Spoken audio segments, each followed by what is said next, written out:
Hello students, welcome back to Shubham lecturer channel. तो student, इस video में मैं आपको क्लास 12 फिजिक्स के 10 most important basic question and answer को बताऊंगा।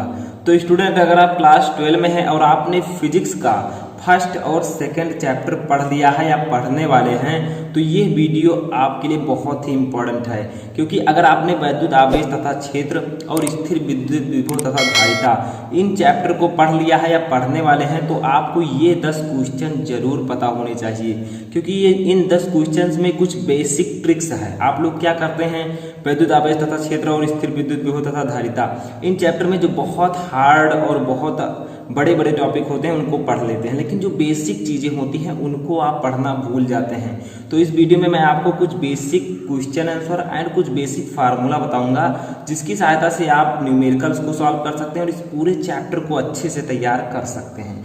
तो चलिए वीडियो को स्टार्ट करते हैं। वीडियो स्टार्ट करने से पहले इसे लाइक जरूर कर दीजिएगा। तो देखिए, जैसे पहला क्वेश्चन मैंने लिया है वैद्युत आवेश तथा क्षेत्र चैप्टर से। अब वैद्युत फ्लक्स का मात्रक क्या है? वैद्युत फ्लक्स मैंने आपको पढ़ाया, पूरा जो है चित्र के साथ समझाया, मात्रक बीमा सब कुछ बताया, ठीक है। तो वो अगर आपने नहीं देखा तो जाकर सर्च कर सकते हैं, आपको मिल जाएगा वीडियो, ठीक है। तो वैद्युत फ्लक्स का मात्रक क्या होता है, ठीक है, इसका आंसर आपको देना है। तो मैंने आपको ये ऑलरेडी पढ़ा दिया, लेकिन इसका मात्रक अगर देखा जाए तो वोल्ट मीटर होता है, ठीक है। मैं एक एक लाइन का क्वेश्चन आंसर बताऊंगा, कुछ फार्मूले भी बताऊंगा, तो अच्छे से समझिए, बारीकी से समझिए, ताकि आपको बहुत ही अच्छे से क्वेश्चन और ये चैप्टर तैयार हो जाए, ठीक है। तो देखिए, वैद्युत फ्लक्स का मात्रक वोल्ट मीटर होता है। वैद्युत फ्लक्स को हम लोग डिनोट करते हैं फाई ई से, ठीक है। जैसा मैंने आपको गॉस का प्रमेय पढ़ाया, उसको सिद्ध भी कराया, तो ऐसे आपका फाई ई मिल जाएगा, इसका मात्रक वोल्ट मीटर होता है। सेकेंड देखिए, हमारा क्वेश्चन क्या है कि वैद्युत द्विध्रुव आघूर्ण का सूत्र क्या है। ये क्वेश्चन कहीं पर है भी और जो आपके सिलेबस है उसमें भी है, और ये क्वेश्चन मैंने खुद क्रिएट किया है ताकि आपको अच्छे से समझ में आ सके। तो वैद्युत द्विध्रुव आघूर्ण का सूत्र क्या होता है? तो वैद्युत द्विध्रुव आघूर्ण को हम स्मॉल पी से डिनोट करते हैं, ठीक है। तो P इक्वल टू होता है Q इंटू 2L। अब यहाँ पर मैं आपको बता दूं कि Q है आवेश, 2L है दो आवेशों के बीच की दूरी, ठीक है, जो उसकी लंबाई लेंथ। तो P equal to Q into 2L। समझ में आया? P है वैद्युत द्विध्रुव आघूर्ण, Q है आवेश और L है आवेशों के बीच की दूरी, ठीक है। तो इस टॉपिक को भी मैं पढ़ा चुका हूँ, वैद्युत द्विध्रुव क्या है, चित्र के साथ बीमा, मात्रक, सब कुछ, ठीक है। तो मैंने जो प्लेलिस्ट मेरा है, ठीक है, पूरा फिजिक्स जो मैंने पढ़ाया है आपको, उसका प्लेलिस्ट मैं डिस्क्रिप्शन में दे दूंगा, जिसमें ये सभी टॉपिक आपको मिल जाएंगे, ठीक है। तो उस प्लेलिस्ट में जाकर आप इन्हें ढूंढ सकते हैं। कुछ और टॉपिक है उन्हें भी पढ़ सकते हैं, कुछ डेरिवेशंस हैं उन्हें भी पढ़ सकते हैं। तो आप लोग जाकर डिस्क्रिप्शन में जरूर देखिएगा, ठीक है। इसका PDF भी आपको मिल जाएगा। तीसरा देखिए, हमारा क्या क्वेश्चन है कि गॉस की प्रमेय का सूत्र क्या है। यानी कि गॉस का प्रमेय आपको बताया मैंने एक अलग वीडियो में, गॉस के प्रमेय को सिद्ध करना बताया, बट उसका सूत्र क्या निकला? तो उसका सूत्र निकला phi E equal to Q upon epsilon nought, जहाँ फाई ई आपका क्या है, वैद्युत फ्लक्स, ऊपर मैंने बताया है, ठीक है। Q है आवेश, एप्सिलॉन नॉट है निर्वात की विद्युतशीलता, ठीक है, याद रखिएगा, निर्वात की विद्युतशीलता। तो phi E equal to Q upon epsilon nought. अब देखिए, बहुत ही इंपॉर्टेंट है, इससे रिलेटेड डेरिवेशन पूछा जाता है, जो कि मैंने आपको बताया 10 से 12 मिनट का जो डेरिवेशन है वो मैंने आपको बताया। अगर आप कहेंगे गॉस का प्रमेय तो आपको मिल जाएगा, ठीक है। वैसे मैं प्लेलिस्ट में भी दे दूंगा, एक प्लेलिस्ट दूंगा जिसमें सभी वीडियो मिल जाएंगे, तो जाकर जरूर देखिएगा, ठीक है। तो गॉस के प्रमेय का सूत्र यही होता है। चौथा देखिए, हमारे क्या, वैद्युत क्षेत्र की तीव्रता का मात्रक क्या है। तो वैद्युत क्षेत्र की तीव्रता, तो मैंने आपको एक फार्मूला बताया था जब मैंने वैद्युत क्षेत्र की तीव्रता पढ़ाया था, तो कहा था वैद्युत क्षेत्र की तीव्रता को कैपिटल E से डिनोट करते हैं, ठीक है। तो E इक्वल टू आपका होता है F अपान Q नॉट, ठीक है। E बराबर F अपान Q नॉट, यानी कि F है आपका बल, Q नॉट है क्या, आवेश, ठीक है, और E है वैद्युत क्षेत्र की तीव्रता। तो अगर आपसे कहा जाए कि कोई आवेश है जिस पर 5 न्यूटन का बल है, ठीक है, और आवेश दिया गया हो 2 कूलाम का, तो आपको वैद्युत क्षेत्र की तीव्रता ज्ञात करनी हो तो इसी फार्मूले से ज्ञात कर सकते हैं।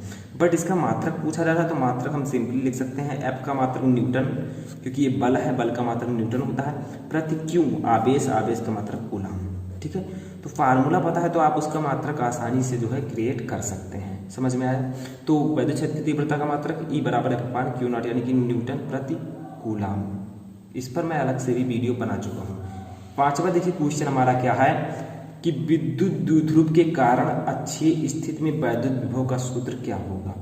ये आपका दूसरे चैप्टर से क्वेश्चन है, स्थिर विद्युत विभव तथा धारिता से। तो यहाँ पर कहा जा रहा है कि विद्युत द्विध्रुव के कारण जो अक्षीय स्थिति है इसमें वैद्युत विभव का सूत्र क्या होता है। ये एक बहुत ही इंपॉर्टेंट डेरिवेशन है, ठीक है। जो सूत्र मैं बताऊंगा उसको मैं सिद्ध करवा चुका हूँ, तो इसको भी आप लोग जाकर देख सकते हैं, उसी प्लेलिस्ट में मिल जाएगा जो मैं डिस्क्रिप्शन में दूंगा। तो विद्युत द्विध्रुव के कारण अक्षीय स्थिति में विद्युत विभव का सूत्र क्या होगा। तो विद्युत विभव को हम V से डिनोट करते हैं। V इक्वल टू आपका हो जाएगा 1/4 pi epsilon nought into P/r², ठीक है। यानी कि विद्युत द्विध्रुव के कारण अक्षीय स्थिति में वैद्युत विभव का सूत्र होगा V equal to 1/4 pi epsilon nought, ठीक है, इंटू P क्या है, विद्युत द्विध्रुव आघूर्ण, जिसका फार्मूला मैंने आपको ऊपर बताया है। r² क्या है, दोनों आवेशों के बीच की जो दूरी होती है उसे r से डिनोट करते हैं, इसका स्क्वायर हो गया है, ठीक है। तो V equal to 1/4 pi epsilon nought into P/r², ठीक है। समझ में आया। तो 1/4 पाई एप्सिलॉन नॉट का जो वैल्यू होता है वो 9 इंटू 10⁻⁹ होता है। आगे देखिए 6वां क्वेश्चन हमारा है इसी चैप्टर से कि संधारित्र के श्रेणी क्रम संयोजन के तुल्य संधारित्र की धारिता का सूत्र। यानी कि अगर मान लीजिए संधारित्र हैं जो कि श्रेणी क्रम में अगर जुड़े हों, ठीक है, श्रेणी क्रम में जुड़े हों, तो इसका सूत्र क्या होगा। जैसे बहुत सारे न्यूमेरिकल्स पूछे जाते हैं, इन फार्मूला को आपको याद रखना है, इससे रिलेटेड न्यूमेरिकल्स पूछे जाते हैं। तो अगर संधारित्र श्रेणी क्रम में है, 2 क्रम होते हैं, समांतर क्रम, श्रेणी क्रम, ठीक है, और भी होते हैं लेकिन 2 मेनली। तो देखिए संधारित्रों में जो श्रेणी क्रम संयोजन है उसकी धारिता का सूत्र क्या होगा। तो धारिता को हम लोग डिनोट करते हैं C से, लेकिन इसमें 1/C होता है, क्योंकि इसे श्रेणी क्रम में जोड़ा गया तो 1/C होगा फार्मूला। यानी कि C आपका धारिता है लेकिन 1/में रहेगा, ठीक है। अब देखिए जितने भी संधारित्र हैं उनको जोड़ दीजिए, 1/C1 plus 1/C2 plus 1/C3, आपके पास 4 भी है तो 4 भी लिख सकते हैं। यानी कि इस प्रकार से इसका फार्मूला होता है, ठीक है। 1/C धारिता जो है वो 1/ के नीचे होगा, उसके बाद में जितने संधारित्र हैं वो भी 1/ के अंदर में होंगे, और इस प्रकार से आपका फार्मूला बन जाएगा। और यही अगर आपका समांतर क्रम में है तो आपको C equal to C1 plus C2 plus C3 लिख देना है। आगे देखते हैं। अब देखिए स्टूडेंट, जैसे यहाँ पर कहा गया आपसे कि संधारित्रों के समांतर क्रम संयोजन के तुल्य की धारिता का संधारित्र का सूत्र लिखिए। यानी कि अगर समांतर क्रम में हो संधारित्र तो उसका सूत्र क्या होगा। तो मैंने वहाँ पर 1/C लिखा था, लेकिन यहाँ पर फार्मूला होगा C इक्वल टू जितने भी संधारित्र, मान लीजिए 4 हैं 3 हैं तो आपको ऐसे लिख देना है, ठीक है, जोड़ देना है आपस में।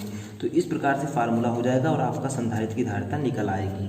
तो समझ में आया। इसमें होता है समांतर क्रम में direct C equal to C1 C2 plus C3 और श्रेणी क्रम में 1/C, ठीक है, इस प्रकार से समझ में आया। इसके बाद में हमारा 8वां क्वेश्चन है कि समांतर प्लेट संधारित्र की धारिता का सूत्र लिखिए। यानी कि समांतर प्लेट संधारित्र की धारिता का सूत्र क्या होता है। तो अगर इसके सूत्र को देखा जाए तो ये होता है इसका सूत्र, C इक्वल टू C है धारिता, ठीक है, K/0 A/D, ये तो फार्मूला होता ही है। अब इस फार्मूले को प्रूव करना भी होता है, जिसमें पूछा जाता है डेरिवेशन में। तो समांतर प्लेट संधारित्र की धारिता जो है मैंने प्रूफ करना भी बता दिया है चित्र के साथ, तो उस डेरिवेशन को आप जाकर देख सकते हैं, ठीक है, उसी प्लेलिस्ट में जो मैं डिस्क्रिप्शन में दूंगा। तो समांतर प्लेट संधारित्र की धारिता का सूत्र होता है C, यानी कि धारिता इक्वल टू K/0 क्या है आपका, निर्वात की विद्युतशीलता, K आपका जो है ये कांस्टेंट है, ठीक है, A है आपका जो प्लेटों का क्षेत्रफल होता है, D है प्लेटों के बीच की दूरी, जो प्लेटें होती हैं उनके बीच की दूरी को D से डिनोट करते हैं। तो जब ये डेरिवेशन आप आसानी से समझ जाएंगे तो आपको ये भी समझ में आ जाएगा, ठीक है। तो C equal to K/0 A/D, जहाँ K है नियतांक, एप्सिलॉन है निर्वात की विद्युतशीलता, A है प्लेटों का क्षेत्रफल और D है आपका प्लेटों के बीच की दूरी, ठीक है। ये जो एरिया है उसे A से डिनोट करते हैं। हमारा 9वां क्वेश्चन आता है कि आवेशित संधारित्र की प्लेटों के बीच ऊर्जा घनत्व का सूत्र क्या होगा। तो ऊर्जा घनत्व का सूत्र क्या होता है। तो ऊर्जा घनत्व को हम डिनोट करते हैं स्मॉल u से। स्मॉल u इक्वल टू होता है आपका 1/2 K/0 E², ठीक है, और मात्रक भी लिख दीजिए जूल प्रति मीटर क्यूब, ठीक है। तो आवेशित संधारित्र के प्लेटों के बीच ऊर्जा घनत्व का सूत्र ये होता है, ठीक है। u है आपका ऊर्जा घनत्व 1/2, ऐसे K है नियतांक, एप्सिलॉन आपको पता है निर्वात की विद्युतशीलता, इसे याद रखिएगा, E है आपका विद्युत क्षेत्र की तीव्रता है जिसके ऊपर स्क्वायर लगा है, ठीक है। तो ये होता है आपका ऊर्जा घनत्व का फार्मूला।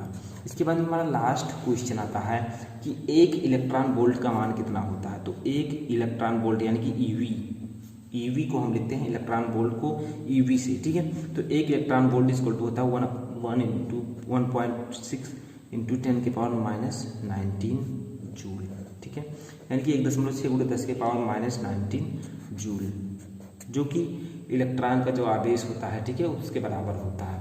तो समझ में आई, ये थे आपके टॉप 10 इंपॉर्टेंट क्वेश्चन, छोटे छोटे बेसिक क्वेश्चंस 2 चैप्टर से। अब एक क्वेश्चन मैं आपसे करूंगा जिसका आंसर आप कमेंट बॉक्स में दीजिएगा। एक क्वेश्चन क्या है कि विद्युत विभव का मात्रक क्या होता है। विद्युत विभव को हम V से डिनोट करते हैं, V इक्वल टू यानी कि V का मात्रक क्या होता है। तो इसका आंसर आपको कमेंट बॉक्स में देना है। तो आई होप कि आपको ये 10 बेसिक क्वेश्चंस अच्छे से समझ में आ चुके होंगे। तो अगर अच्छे से समझ में आ चुका हो तो वीडियो को लाइक कर दें, चैनल पर नए चैनल को सब्सक्राइब करके बेल आइकन प्रेस कर लें और इसे अपने दोस्तों के साथ भी शेयर कर दें। और जो प्लेलिस्ट मैं डिस्क्रिप्शन में दूंगा उसमें जाकर आप इन सभी टॉपिक को तैयार कर सकते हैं।